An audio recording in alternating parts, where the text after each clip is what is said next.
যদি চরমকে আমি পর্যালোচনা করিবা জানিপাইবা চরম নিজে স্বয়ং চরম প্রভু যেতবে সংসারକୁ ଆସିଲେ ତାଙ୍କର ପଛେ ପଛେ ତାଙ୍କୁ ଅନୁସରଣ କରି ତାଙ୍କର ମାନସ ସନ୍ତାନ ଚରମ ଧରାପୃଷ୍ଠକୁ ଅବତରଣ କଲେ। ଆଜି ଚରମ ଆମର ବଡ଼ ଭାଇର ଭୂମିକା ନିର୍ବାହ କରୁଛି। ପ୍ରଭୁଙ୍କର ସ୍ଥୂଳ ବର୍ତ୍ତମାନରେ ଶ୍ରୀପାଦୁକା ଆଜି ଆମକୁ ବାଟ କଢ଼େଇ ନେଉଛି। ଆମର ଅଳି ଅର୍ଦଳି ଗୁହାରି ଶୁଣିବା ପାଇଁ ପ୍ରଭୁଙ୍କର ପ୍ରସାଦୀ ରୂପକ ଶ୍ରୀପାଦୁକା ଆମ ସମ୍ମୁଖରେ ଦଣ୍ଡାୟମାନ। ଆମର ଅଳି ଅର୍ଦଳି ଗୁହାରି ଯାହା କିଛି ଅଛି ଆମେ ଶ୍ରୀପାଦୁକାରେ ଅର୍ପଣ କଲେ ତାହା ସେ ନିଶ୍ଚୟ ପୂରଣ କରିବ। ଆଉ ଆମର ଚଲାପଥକୁ କୁସୁମିତ କରିବା ପାଇଁ ପ୍ରଭୁଙ୍କର ମାନସ ସନ୍ତାନ ଯିଏକି ଆଜି ଆମ ଆଗେ ଆଗେ ଚାଲିଛି ସେଇ ଚରମର ବୃହଦସ୍ୟ ଧୀରେ ଧୀରେ ସାରା ବିଶ୍ୱକୁ ବ୍ୟାପିବାକୁ ଆରମ୍ଭ କଲେଣି। ଇଲେକ୍ଟ୍ରୋନିକ୍ସ ମିଡିଆ ମାଧ୍ୟମରେ ଚରମର ଯୋଉ ବାର୍ତ୍ତା ଚରମର ଯୋଉ ନିଷ୍କର୍ଷ ଧୀରେ ଧୀରେ ବିଶ୍ୱ ସମାଜରେ ଆଜି ପ୍ରତିପାଦିତ ହେଲାଣି। ବିଶେଷ କରି କଲ୍ୟାଣ ରେଲି ତୋତେ ଆଉ ଜନନୀ ଜଠର ଜରାଇ ମାଧ୍ୟମରେ ଅନେକ କିଛି ବାର୍ତ୍ତା ଯାହାକୁ ଦେଖିକି ଜ୍ଞାନୀ ହୋଇ ଭକ୍ତ ସମାଜ ଆଶ୍ଚର୍ଯ୍ୟଚକିତ ହୋଇସାରିଲେଣି। ଆସନ୍ତୁ ସେଇ ଚରମର କିଛି ପଙ୍କ୍ତି ଉଦ୍ଧାର କରିବା ପାଇଁ ମୁଁ ସୁରେନ୍ଦ୍ର ଭାଇଙ୍କୁ ଅନୁରୋଧ କରୁଛି।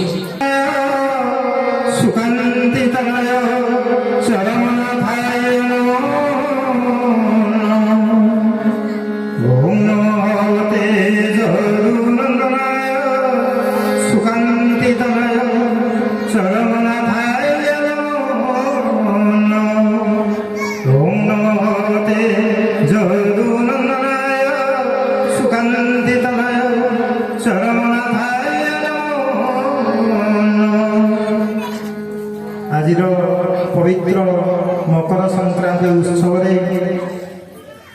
କେନ୍ଦୁପାଟଣାସ୍ଥ କ୍ଷିତିଜ୍ୟୋତି ଆଶ୍ରମର ବାର୍ଷିକ ଉତ୍ସବରେ ମୁଁ ସର୍ବପ୍ରଥମେ ସେହି ପରମ କାରୁଣିକ ଚରମନାଥ ଚରମ ପାଣି ଚରମ ଘର ଚରମ ପାଦଙ୍କ ଅଭୟ ଛନ୍ଦା ଚରଣରେ ଶତକୋଟି ବାର ସାଷ୍ଟାଙ୍ଗ ପ୍ରଣାମ ନିବେଦନ କରୁଛି। ତତ୍ପରେ ସତସଙ୍ଗ ଆସନରେ ଉପସ୍ଥିତ ଥିବା ସମସ୍ତ ସଦାତ୍ମା ଦିବ୍ୟାତ୍ମା ତଥା ଗୁରୁଭ୍ରାତା ଗୁରୁଭଗ୍ନୀମାନଙ୍କୁ ମୋର ସାଦର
ପୁଷ୍ପ ପ୍ରଥମ ପାଖୁଡ଼ା ଚତୁର୍ଥ ସଂଖ୍ୟା। ଚରମରେ ମୋ କଳା ମାଣିକରେ ମୋ ନୟନ ପିତୁଳିରେ ମୋ କଥା ମନେ ରଖିଛୁ ବାପ, ମନ କଣ ମୋତେ ପୋଛି ଦେଇନାହୁଁ ତ? ତୋର ନୀତିଦିନର କାର୍ଯ୍ୟ ଜଞ୍ଜାଳ ମଧ୍ୟରେ ମୋତେ ଟିକେ ସ୍ଥାନ ଦେଉଛୁ ତ? ସକାଳୁ ବିଛଣା ଛାଡ଼ିବା ମାତ୍ରେ ମୋତେ ମନେ ପକାଇ ପାରୁଛୁ ତ? ରାତିରେ ଶୋଇବା ବେଳେ ମୁଁ ତୋର ମନେ ପଡ଼ୁଛିଟି?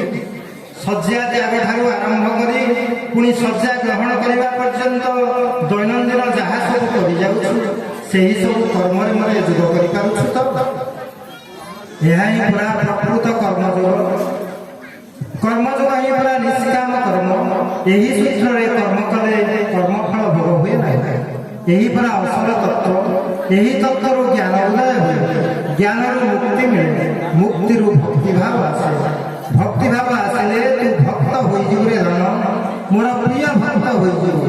ଏଇଟି ସାର କଥା। ମନେ ରଖି ପ୍ରତିଦିନ ପ୍ରତ୍ୟେକ କାର୍ଯ୍ୟ କରୁଥିବୁ ରେ ଧନ, ପାଶୋରି ଯିବୁନି ରେ ମୋ ମନ। ଚରମରେ ମୋ ବାପା ଧନଟି ମୋର ଏଇ ମାତ୍ର ଚତୁର୍ଥ ପାଦ ଏ ଜଗତରେ ପକାଇଲୁ। କିଛି କିଛି ନୂଆ ଅନୁଭୂତି ପାଇଲୁ ତ? ପ୍ରଥମ ପାଦରେ ବଳ ସଞ୍ଚୟ କରି ଦ୍ୱିତୀୟ ପାଦକୁ ଦୃଢ଼ କଲୁଣି ତ?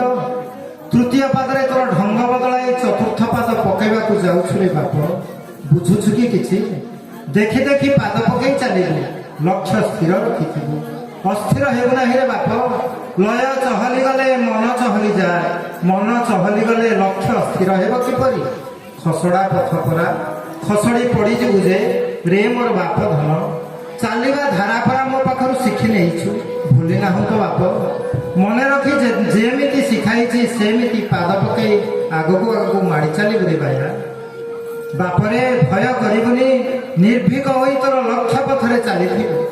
ଥମକି ଥକି ଅଟକି ଯିବୁନି ରେ ଧନମଣି ମୋର। ନିର୍ଭର କରିଥିବୁ, ନିର୍ଭର କଲେ ଅଭୟ ପାଇବୁ, ଅଭୟ ପାଇଲେ ଭୟ କଟିଯିବ। ନିର୍ଭୀକ ହୋଇଯିବୁ ରେ, ନିର୍ଭୀକ ହୋଇଯିବୁ।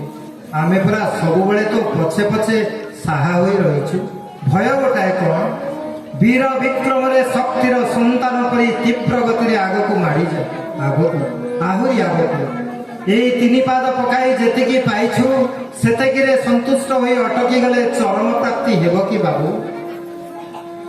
ଚରମରେ ମୋ ଧନମଣି ନିନ୍ଦା ପ୍ରଶଂସାରେ ବାନ୍ଧି ହୋଇଯିବୁ ନାହିଁ, ତାହା ମଧ୍ୟ ଆସକ୍ତି, ବନ୍ଧନ ମଧ୍ୟ, ତାହା ବି ମୋହ। ନିନ୍ଦା କିମ୍ବା ପ୍ରଶଂସା ମିଳୁ, ତାକୁ ସବୁ ପାଦରେ ଚଲାପଥରେ ଦଳି ମୁକଚି ଆଗକୁ ମାଡ଼ିଯିବୁ। ତିନି ପାଦରେ ଧରାଧାମ ଚମକି ଉଠିଲାଣି, ଆଉ ଦୁଇ ପାଦ ଆଗକୁ ଗଲେ ତୁ ପୁରା ଜଗଜ୍ଜୟୀ ହୋଇଯିବୁ ରେ। ତୋତେ ଭଳି ବହକି ଆଉ କିଏ ଆଗେଇ ଯିବ କି? ତୁ ପୁରା ଅଗ୍ରଣୀ ଅଗ୍ରଦୂତ। ଏ ମର୍ତ୍ତ୍ୟଧାମକୁ ଚରମ ନାମ ଧରି ଓହ୍ଲାଇ ଆସିଛୁ ଚରମ ସନ୍ଦେଶ ଦେବା ପାଇଁ। ଚରମ ପ୍ରାପ୍ତିର ଲକ୍ଷ୍ୟ ନେଇ ତୁ ଚରମ ପ୍ରାପ୍ତି କରାଇବୁ। ଚରମରେ ମୋର ମୋ ବାପଟି ପରା ଉଚ୍ଚ ନିଚ ଭେଦଭାବ ଜାତିଭେଦ ରଖିବୁ ନାହିଁ। ସମସ୍ତେ ସେହି ଗୋଟିଏ ଜାତି, ମଣିଷ ଜାତି, ଗୋଟିଏ ଧର୍ମ, ମାନବ ଧର୍ମ, ସତ୍ୟ ସନାତନ ଧର୍ମ। ବହୁ ପୂର୍ବରୁ ଜାଣିଛୁ, ଶୁଣିଛୁ, ପଢ଼ିଛୁ, ଆମେ କହିଛୁ ପରା ଏ ବସୁଧା ଗୋଟିଏ କୁଟୁମ୍ବ। ଏତେ ଶୀଘ୍ର ଏତେ ସହଜରେ ଭୁଲି ଯାଉଛୁ କିପରି ରେ ବାୟା? ଲଜ୍ଜା, ଲଜ୍ଜା ତୋର ଗତିପଥ ରୋଧ କରୁଛି ପରା। ଥରେ ଜୋର କରି ସାମାଜିକ ଚଳନୀକୁ ଛାଡ଼ି ଲଜ୍ଜା, ସଂକୋଚ, କୁଣ୍ଠା, ଭୟ ଇତ୍ୟାଦିକୁ ତଡ଼ି ଦେ ତୋ ହୃଦୟରେ। ଲଜ୍ଜା, ଘୃଣା, ଭୟ ହିଁ ଆଧ୍ୟାତ୍ମିକ ଜୀବନ ପଥର କଣ୍ଟା। ସେ କଣ୍ଟା ଏଡ଼େଇ ଦେ ରେ ଧନ। ରେ ମୋର ପ୍ରିୟ ଚରମ, ଭୌତିକ ଜଗତର ଶିକ୍ଷାଗତ ଯୋଗ୍ୟତାକୁ ମାପି ଅନ୍ୟମାନଙ୍କୁ ହେୟ ଜ୍ଞାନ କରିବୁ ନାହିଁ। ଯେଉଁମାନେ ଜାଗତିକ ଶିକ୍ଷାର ମାପକାଠିରେ ତୋତେ ମାପି ତୁଚ୍ଛ ମଣୁଛନ୍ତି, ସେମାନଙ୍କ ଅଜ୍ଞତାକୁ କ୍ଷମା ଦେବୁ।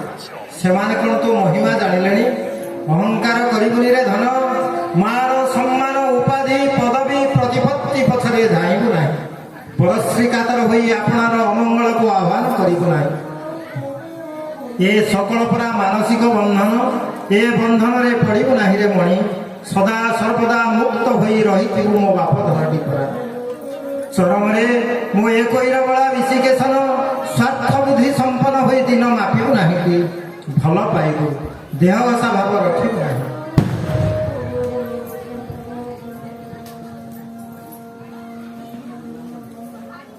ଯାହାକୁ ଯେତେ ବେଶୀ ଭଲ ପାଇବୁ ତାଠାରୁ ସେତେ ଅଧିକ ଦୂରେଇ ରହିବୁ। ବହୁ ମିଳାମିଶା କରି ବିକୃତ ହେବୁ ନାହିଁ।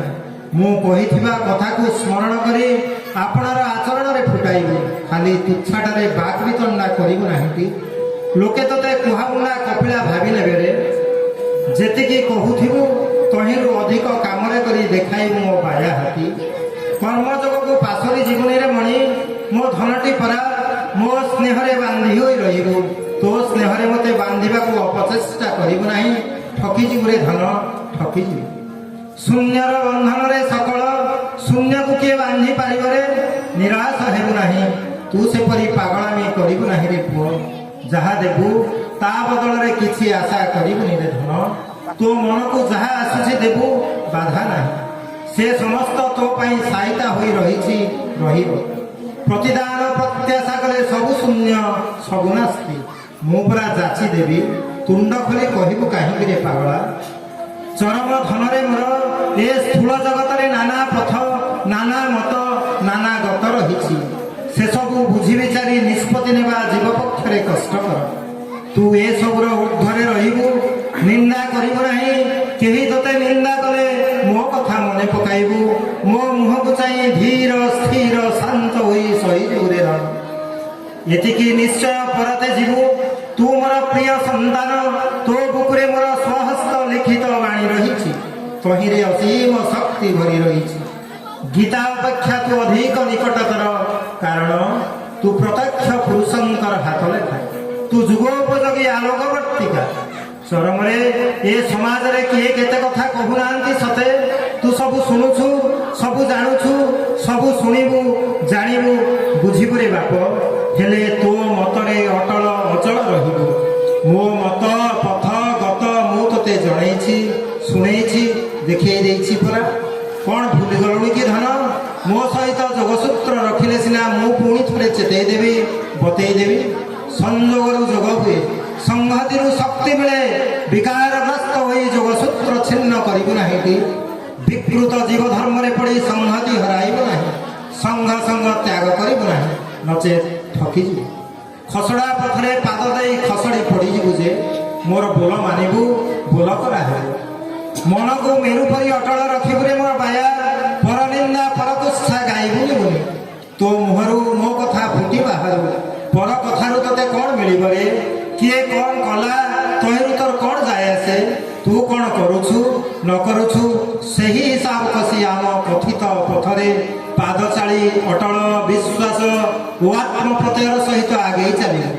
ଭୂମିର ସନ୍ଧାନ କରିବା ପାଇଁ ମୁଁ କ'ଣ ତୋତେ ସମାଜକୁ ପଠେଇଛି ରେ ବାପ? ତୁ ଭୂମାର ସନ୍ଧାନ କରିବୁ, ତୁ ସତ୍ୟ ସନାତନର ସନ୍ଧାନ କରିବୁ। ଆତ୍ମସ୍ଥ ହେବୁ, ଆପଣା ଭାବରେ ଆମକୁ ରସାଇ ମଜି ରହିଥିବୁ। ଆମ ଭାବର ମନକୁ ରସାଳ କରିବୁ। ପୂର୍ଣ୍ଣାନନ୍ଦ ପାଇଯିବୁ, ବ୍ରହ୍ମାନନ୍ଦ ହୋଇଯିବୁ ରେ।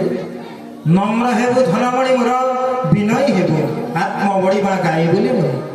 ଅନ୍ୟମାନଙ୍କୁ ହେୟ ଜ୍ଞାନ କରିବୁ ନାହିଁ।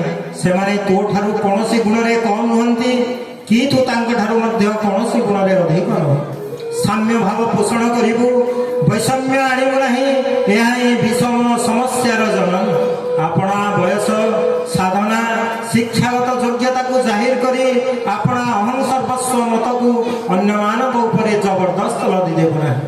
ତୁ ପୁରା ମୋ ମତକୁ ଲୋକ ସମାଜରେ ବପନ କରିବାର ଦାୟିତ୍ୱ ମୁଣ୍ଡେଇ ବାଟ ଚାଲିଛୁ। ପୁଣି ତୋ ମତ ଆସିଲା କେଉଁଠୁ? ତୁ ପୁରା ଶରଣାଗତିର ବାନା ଉଡ଼େଇଛୁ, ପୁଣି ପୌରୁଷ ଦେଖାଉଛୁ କିପରି? ହଁ, ପୁରୁଷାର୍ଥ ଦେଖାଇ ଚରମର ନିକଟତର ହେବାକୁ ସବୁବେଳେ ସାଧ୍ୟ ସାଧନା କରିଚାଲିବୁ। ପ୍ରାପ୍ତିର ଦ୍ୱାରଦେଶରେ ପହଞ୍ଚିଗଲେ ତେଣିକି ଦୈବୀ କୃପା ଉପରେ ନିର୍ଭର କରି ଶାନ୍ତ ସମାହିତ ହୋଇ ଧୈର୍ଯ୍ୟ ଓ ସ୍ଥୈର୍ଯ୍ୟର ସହିତ ଅପେକ୍ଷା କରିବୁ ରେ ବାପ। ଚରମରେ ମୋ କଳା ମାଣିକ ସମାଜରେ ଜୀବ ଆପଣା ଭାବରେ ଖେଳ ଖେଳୁଛି। ନିଜ ଇଚ୍ଛାକୁ ଇଷ୍ଟ ଇଚ୍ଛା ବୋଲି ପ୍ରଚାର କରୁଛି। ବଚନ ସର୍ବସ୍ୱ ବାକ୍ୟବୀରମାନେ ପ୍ରଚାରକ ନୁହନ୍ତିରେ, ସେମାନେ ପ୍ରତାରକ। ସେମାନଙ୍କ କଥାରେ ପରତେ ଯିବୁ ନାହିଁ। ଠକି ଯିବୁ ରେ ଧନମଣି, ଠକିଯିବୁ। ସେମାନଙ୍କ କଥା ଶୁଣି ପ୍ରତିବାଦ କରିବୁ ନାହିଁ। ଏ କାନରେ ପୁରେଇ ସେ କାନରେ କାଢ଼ିଦେବୁ। ସେମାନେ ଆତ୍ମପ୍ରଶଂସକ, ଆତ୍ମପ୍ରଚାରକ, ପ୍ରବଞ୍ଚକ, ପ୍ରତାରକ। ସେମାନଙ୍କ ଠାରୁ ନିଜକୁ ଦୂରେଇ ରଖିବୁ, ନିଜେ ଦୂରେଇ ରହିବୁ। ସେମାନେ ଈର୍ଷା ପରାୟଣ, ହିଂସୁକ। ଅହଙ୍କାରକୁ ଅନ୍ତଃକରଣରେ ସଞ୍ଚି ରଖି ସେମାନେ ତୋତେ ଈର୍ଷା କରନ୍ତି, ହିଂସା କରନ୍ତି। ସାମ୍ନାରେ ପ୍ରଶଂସା କରି ପଶ୍ଚାତରେ ନିନ୍ଦା କୁତ୍ସା ରଟନ୍ତି। ସେମାନେ ସର୍ପ ପରି କ୍ରୂର ଖଳ ଚରମ ତୁ ମୁହୂର୍ତ୍ତ ସାଧନା କରୁଥିବୁ, ଧାରା ଧରି ଧରାଧାମରେ ଚଳୁଥିବୁ, ଆଳସ୍ୟରେ ଅବହେଳା କରିବୁ ନାହିଁ। ତୋତେ ଯାହା ବତାଇଛି ତୋ ପାଇଁ ତାହା ହିଁ ପନ୍ଥା। ଅନ୍ୟ କିଏ କ'ଣ କରୁଛି ସେଥିକୁ ନଜର ଦେବୁ ନାହିଁ ରେ ଧନ। ତା ପାଇଁ ତା ପନ୍ଥା ଦିବ୍ୟ ସତ୍ତା ଅନୁଭବ କରିବୁ। ଅନୁଭୂତିରେ ସେହି ସତ୍ତାକୁ ତୋଳି ଧରିବୁ। ବିଶ୍ୱାସୀ ଭକ୍ତଜନକୁ ଅନୁଭୂତି କରି ଭକ୍ତିଭାବ ଉଦ୍ରେକ କରିବୁ। ଅନ୍ୟକୁ ଆଦର ପ୍ରେମ କରିବୁ। ଅବିଶ୍ୱାସୀଙ୍କୁ କିଛି ହେଲେ କହିବୁ ନାହିଁ। ନୀରବ ରହିବୁ, ନୀରବ ରହିବୁ। ଅବିଶ୍ୱାସୀମାନେ ତୁଚ୍ଛା ତାଚ୍ଛଲ୍ୟ କରନ୍ତି।